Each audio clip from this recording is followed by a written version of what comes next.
اور عام طور پر مسلمان اس مہینے کے اندر زکات کا بھی اہتمام کرتے ہیں، جس کو اللہ توفیق دیتا ہے۔ تو زکات کے تعلق سے ہمارے ذہن میں یہ بات آنی ضروری ہے کہ زکات کس پر فرض ہے اور زکات کا نصاب کیا ہے اور زکات دینی کس پر ہے۔ زکات کے لفظی معنی ہے پاک و صاف ہونا۔ جس مال کی زکات دی جاتی ہے وہ مال پاک و صاف ہونا چاہیے۔ معنی اور مطلب یہ ہے کہ جس مال کی زکات نکالی جائے اللہ تعالیٰ اس مال کی حفاظت فرماتے ہیں، اور جس مال کی زکات نہ نکالی جائے اس مال کی حفاظت کی اللہ کی کوئی گارنٹی نہیں ہے۔ اس پر پریشانی، حالات، مصیبتیں اور نہ جانے کیسی کیسی طریقے سے کوئی بھی چیز آفت کی شکل میں آ سکتی ہے، وہ اللہ کے علم میں ہے۔ اس لیے اللہ تعالیٰ نے اپنے حبیب پیارے نبی جناب محمد رسول اللہ صلی اللہ علیہ وسلم کے واسطے سے ہمیں زکات کا حکم دیا۔ زکات کس کے اوپر فرض ہے؟ زکات مسلمانوں کے اوپر فرض ہے۔ جس طرح نماز فرض ہے سیم ایسے ہی بالکل اسی طرح زکات بھی فرض ہے۔ زکات عاقل کے اوپر فرض ہے، جو سمجھدار ہو، عقل رکھتا ہو، اس کے اوپر زکات فرض ہے، یعنی بچے کے اوپر زکات فرض نہیں ہے۔ اسی طرح زکات اس شخص کے اوپر فرض ہے جو صاحب نصاب ہو۔ نصاب ہم سنتے ہیں بار بار کہ آدمی کے پاس 52.5 تولہ چاندی یا 7.5 تولہ سونا، اگر یہ اس کے پاس ہے تو سمجھ لو صاحب نصاب ہے۔ اگر کسی کے پاس 52.5 تولہ چاندی نہیں ہے اور 7.5 تولہ سونا بھی نہیں ہے، دونوں کم ہے، تو سونے کو چاندی کے ساتھ ملایا جائے گا۔ اگر سونے کو چاندی کے ساتھ ملانے کے بعد وہ 52.5 تولہ چاندی یا اس کی قیمت بن جاتی ہے تو پھر اس صاحب نصاب ہو جائے گا، اس کے اوپر زکات فرض ہو جائے گی۔ اگر آدمی کے پاس کچھ سونا ہے کچھ چاندی ہے لیکن دونوں ملا کر کے وہ 2.5 چاندی نہیں بن رہی، تو پھر دیکھا جائے گا کہ اس کے پاس کچھ غیر بیلنس ہے کہ نہیں ہے، کہیں اور سے کوئی ذریعہ معاش ہے۔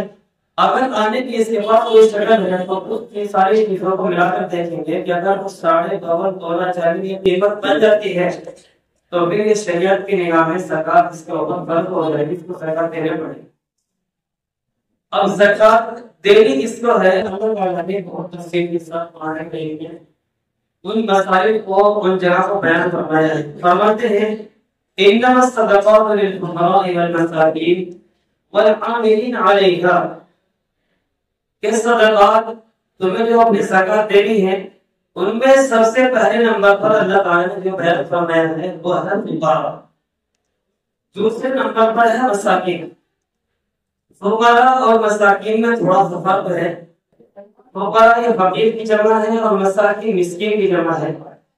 فقیر کہتے ہیں اس شخص کو کہ جس کے پاس کچھ نہ کچھ ہو، اور مسکین کہتے ہیں اس شخص کو جس کے پاس کچھ بھی نہ ہو۔ مثلا ایک آدمی دیہڑی لگاتا ہے 500 روپے کی، لیکن اس کی جو ضرورت ہے وہ 600 روپے 700 روپے کی ہے، تو 500 روپے اس نے کمائے ہیں اور اس کی ضرورت ہے 600 روپے کی، تو یہ بھی فقیر ہے۔ اللہ نے ایسے شخص کو پہلے نمبر پر بیان فرمایا ہے کہ زکات ایسے شخص کو دینی ہے کہ جو فقیر ہو، یعنی بظاہر وہ کما رہا ہو لیکن اس کمانے کی وجہ سے اس کے پورے اخراجات، اس کی تمام کی تمام ضروریات پوری نہ ہو رہی ہو، تو ایسے شخص کو زکات دی جائے گی۔ دوسرے نمبر پر اللہ تعالیٰ نے بیان فرمایا مساکین، یہ مسکین کی جمع ہے۔ مسکین ایسے شخص کو کہتے ہیں کہ جس کے پاس کچھ بھی نہ ہو۔ فقیر کے پاس کچھ نہ کچھ ہوتا ہے لیکن مسکین کے پاس کچھ بھی نہیں ہوتا ہے، تو ایسے شخص کو زکات دینی ہے۔ تیسرے نمبر پر اللہ تعالیٰ نے جو بیان فرمایا وہ ہے عاملین۔ عاملین کا معنی یہ ہے کہ جہاں اسلامی نظام ہو، اسلامی حکومت ہو، تو وہاں حکومت کی طرف سے کچھ نمائندے زکات وصول کرنے کے لیے بھیجے جاتے ہیں، ان کو کہتے ہیں عاملین۔ جو زکات وصول کرنے کے لیے حکومت کی طرف سے جو نمائندے گئے ہوئے ہیں، تو حکومت اسلامی جو نظام ہے، اسلامی حکومت ہے، وہ جو زکات وصول کرنے والے ہیں ان کو اس زکات میں سے ان کی تنخواہ دی جائے گی، ان کی ضرورت کو اس زکات کے ذریعے سے پوری کی جائے گی، ان لوگوں کو عاملین کہا جاتا ہے۔ چوتھے نمبر پر اللہ تعالیٰ نے جو بیان فرمایا والمؤلفۃ قلوب، مؤلفۃ قلوب کا مطلب یہ ہے کہ ایک آدمی اپنا دھرم چھوڑ کر کے وہ اسلام میں آیا، وہ کسی بھی مذہب میں تھا لیکن آپ نے اپنے مذہب کو چھوڑا اور چھوڑ کر کے کلمہ طیبہ لا الہ الا اللہ محمد رسول اللہ پڑھا اور وہ پڑھ کر کے اسلام میں آ جاتا ہے، تو اللہ تعالیٰ نے فرمایا ہے کہ ایسے شخص کو زکات دی جائے گی، اس کا دل رکھنے کے لیے، دل کے لیے، اس لیے کہ وہ اپنی تمام ضروریات اور اپنی تمام سہولتیں ساری آسانیاں چھوڑ کر کے وہ اسلام میں آ رہا ہے۔ اور ہم کو ایسے ہی ہوتا ہے کہ جو کلمہ طیبہ پڑھتا ہے تو اس کے سامنے حالات میں پریشانی ہوتی ہے اور وہ بظاہر خالی ہوتا ہے، تو اللہ رب العزت نے ایسے شخص کو بھی زکات دینے کو بیان فرمایا ہے، جس کو مؤلفۃ قلوب کہتے ہیں، یعنی جو کلمہ پڑھ کر کے اسلام میں داخل ہوا ہے اس کو بھی زکات دی جائے گی۔ والمؤلفۃ قلوب وفی الرقاب، پانچویں نمبر پر اللہ تعالیٰ نے ارشاد فرمایا کہ غلام کو زکات دی جائے گی۔ غلام کاموں پر مجبور ہوتا ہے، وہ وہاں سے آزاد ہونا چاہتا ہے لیکن اس کے پاس اتنے زیادہ اتنے پیسے موجود نہیں ہوتے کہ وہ اس کے رقم دے سکے، تو اللہ تعالیٰ فرماتا ہے کہ ارشاد کو جو کسی کے یہاں غلام ہو اس کو زکات دی جائے اور اتنی دے دی جائے تاکہ وہ وہاں سے آزاد ہو جائے۔ چھٹے نمبر پر اللہ تعالیٰ نے جو رکھا ہے وہ ہے غارمین۔ غارمین کہتے ہیں جو مقروض ہو، اگر اس کے پاس مثلا 1 لاکھ روپے موجود ہیں، بظاہر موجود ہیں، لیکن وہ 1.5 لاکھ کا یا 2 لاکھ کا مقروض ہے، تو اس کو بھی زکات دی جائے گی۔ 1 لاکھ روپے موجود ہیں لیکن قرضہ اس کے پاس کتنا ہے؟ 1.5 لاکھ کا قرضہ ہے یا اس سے زیادہ ہے، تو ایسے شخص کو بھی زکات دی جائے گی۔ غارمین سے مراد مقروض ہیں، قرض جس نے قرض لے رکھا ہے دوسروں سے اور وہ قرض کو نہیں دے پا رہا ہے، تو اللہ رب العزت نے ایسے لوگوں کو زکات دینے کا حکم فرمایا ہے تاکہ وہ قرضے کے بوجھ کی چیز جو تلے ہوئے ہیں اس قرض سے وہ لوگ نکل جائیں۔ والغارمین وفی سبیل اللہ، 7ویں نمبر پر اللہ تعالیٰ نے جو رکھا ہے وہ ہے ابن السبیل۔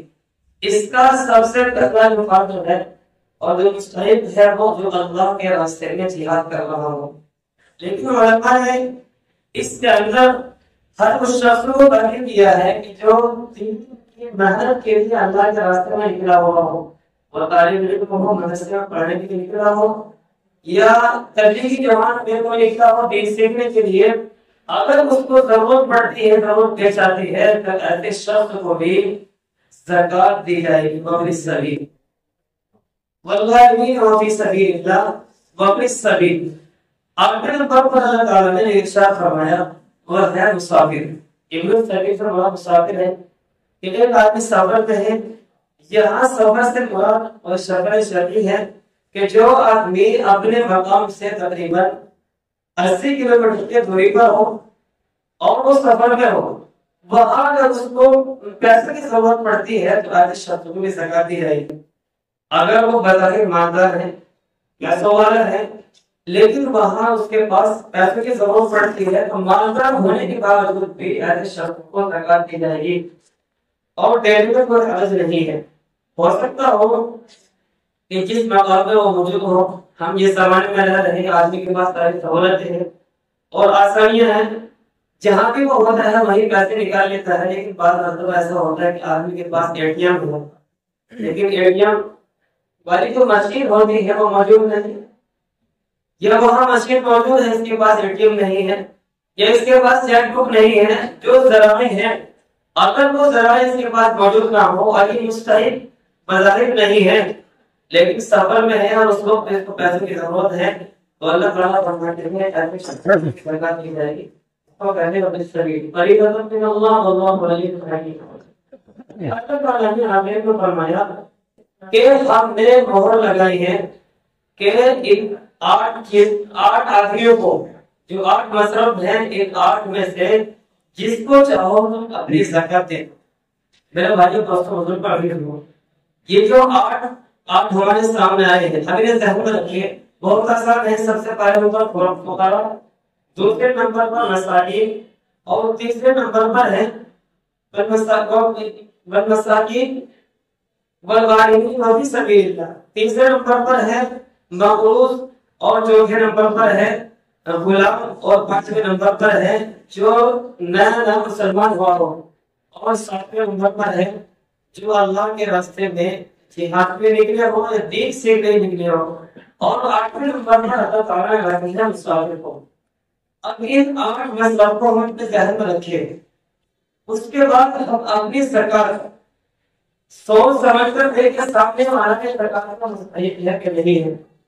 ایسا نہیں ہے. آج ہم اس ماحول میں جی رہے ہیں، بہت سارے لوگ آتے ہیں، آنے والے کو آنے دے جائے، ہم کچھ رہ نہیں سکتے. اس طرح اللہ تعالیٰ نے بھاگنے والے کو صاف صاف لفظوں میں کہا کہ اس کو جھڑک سکے یا ڈانٹنا نہیں ہے، لیکن ہمیں اس بات کا ہے کہ ہم اس کی تحقیق کریں کہ آیا اس زکات کا مستحق ہے کہ نہیں. اگر ہم نے اپنی زکات ایسی شخص کو دی کہ جو سامنے والا مستحق نہیں تھا تو ہماری زکات ادا نہیں ہوگی. یاد رکھیں، ہم اپنی زکات کو وہی دیں جہاں ہماری زکات لگ سکتی ہے.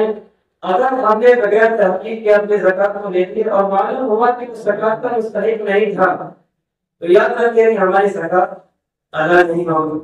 اللہ تعالیٰ نے ان 8 مسئلوں کے بعد صاف صاف لفظوں میں کہا کہ ہم نے یہ فرض کی ہے، زکات فرض کی ہے، اور جو ہم نے 8 مسائل بیان کی ہیں ان میں سے جس کو چاہے ان کو تمہیں زکات دینی ہے. اب اس کے علاوہ ہمیں زکات کس کو دینی ہے یہ بھی ہم ذہن میں رکھیں. شوہر بیوی کو زکات نہیں دے سکتی اور بیوی شوہر کو زکات نہیں دے سکتی. ایسے ہی باپ، دادا، پردادا اور اوپر تک چلے جائیں، ایسے ہی دادی، پردادی اوپر تک چلے جائیں، پوتا پوتی، ان کو ہم زکات نہیں دے سکتے ہیں. نانا نانی، پڑنانا پڑنانی اوپر تک چلے جائیں، نواسا نواسی، ان کو بھی ہم زکات نہیں دے سکتے ہیں. ایسے ہی حضور اکرم صلی اللہ علیہ وسلم کی اولاد کو ہم زکات نہیں دے سکتے. آپ کے اولاد میں 5 طرح کی اولاد کو بیان کیا جاتا ہے. ایک آدھے علی ہے، حضرت علی رضی اللہ عنہ کی اولاد. ایک آدھے امیر ہے، حضرت علی رضی اللہ عنہ کی اولاد. ایک آدھے ابن عباس ہے، حضرت ابن عباس رضی اللہ عنہ کی اولاد. ایک آدھے علی بن ابی طالب ہے، ان کی اولاد کو بھی زکات نہیں دی جائے گی. صلی اللہ علیہ وسلم کی جو خاندان ہے، آپ کی جو اولاد ہے وہ زکات، اور زکات کا مطلب ہوتا ہے بیت الخیر، اور ان کی سعادت ہے اور اعلیٰ درجے کے لوگ ہیں. اس کائنات میں سب سے بڑی ہستی پیارے نبی محمد صلی اللہ علیہ وسلم اور آپ کے گھر والے ہی ہیں. اس لیے ہمیں چاہیے کہ ہمارے نگاہوں میں سعادت میں سے ہو، یعنی جو 5 طرح کی اولاد بیان کی گئی ہے ان میں سے کوئی ہو تو ہم ان میں سے ان کی خدمت کریں امداد کے ذریعے سے، حدیث کے ذریعے سے، لیکن اپنا ایمان زکات کی شکل میں سعادت کو نہیں دیا جائے گا. لیکن اس بات کو بھی ذہن میں رکھیں، اگر کوئی آدمی اپنے آپ کو حضور اکرم صلی اللہ علیہ وسلم کی خاندان میں سے بتاتا ہے، آل علی میں سے بتائے، آل علی میں سے بتائے، آل ابن عباس میں سے بتائے، یا آل حارث ابن ابی طالب میں سے بتائے، وہ کسی میں سے بتاتا ہے تو ہمیں اس بات کو ضرور دیکھنا ہے کہ آیا وہ صحیح عقیدہ ہے کہ نہیں ہے. اگر اس کا عقیدہ صحیح ہے تو ہم اس کو زکات نہیں دیں گے. اس لیے کہ بعض لوگ سعادت کے نام پر اپنے آپ کو ظاہر کرتے ہیں، لیکن سعادت حقیقت میں ہم یہ فیصلہ نہیں کر سکتے کہ وہ سعادت میں سے ہے کہ نہیں ہے. اگر وہ سعادت میں سے اپنے آپ کو کہہ رہے ہیں تو ہمارے ذہن میں یہ بات رہنا ضروری ہے کہ ہم اس کا انکار نہ کریں کہ ہم سعادت میں سے نہیں ہیں. مثلا کچھ لوگ جیسے ہمارے معاشرے میں جہاں ہم رہتے ہیں، ہمارے گاؤں کے اندر بھی بہت سارے لوگ ہیں کہ وہ اپنے آپ کو کہتے ہیں کہ ہم سنید ہیں، جس کو ہم شیعہ کہتے ہیں.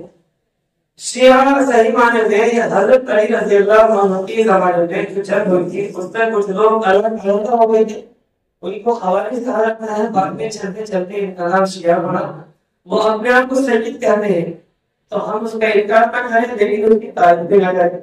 ہو سکتا ہو کہ وہ اگر حقیقت میں سعادت میں سے ہو تو ہم انکار کرنے کی بنیاد پر گنہگار ہوں گے، اور اگر وہ سادگی سے اپنے دونوں کے قائم کرنے کی بنیاد پر بھی گنہگار ہو گئے، اس لیے یہ بات ہمارے ذہن میں رہنا ضروری ہے، اگر کوئی اپنے آپ کو سید کہتا ہے یا حضور اکرم صلی اللہ علیہ وسلم کے خاندان میں سے کہتا ہے تو ہم اس کا انکار بھی نہ کریں، اور اگر ہم اس کی تحقیق نہ ہو سکے تو ہم اس کی تعریف بھی نہ کریں۔ اللہ تعالیٰ ہمیں ان باتوں پر عمل کرنے کی توفیق عطا فرمائے۔ اور رمضان کا جو مبارک مہینہ چل رہا ہے، اس میں خاص طور سے مسلمان زکوٰۃ کا دینے کا اہتمام کرتے ہیں، تو جو باتیں ہمارے سامنے آئی ہیں تو ہم ذہن میں رکھیں اور اسی کی عمل کرنے کی کوشش کریں۔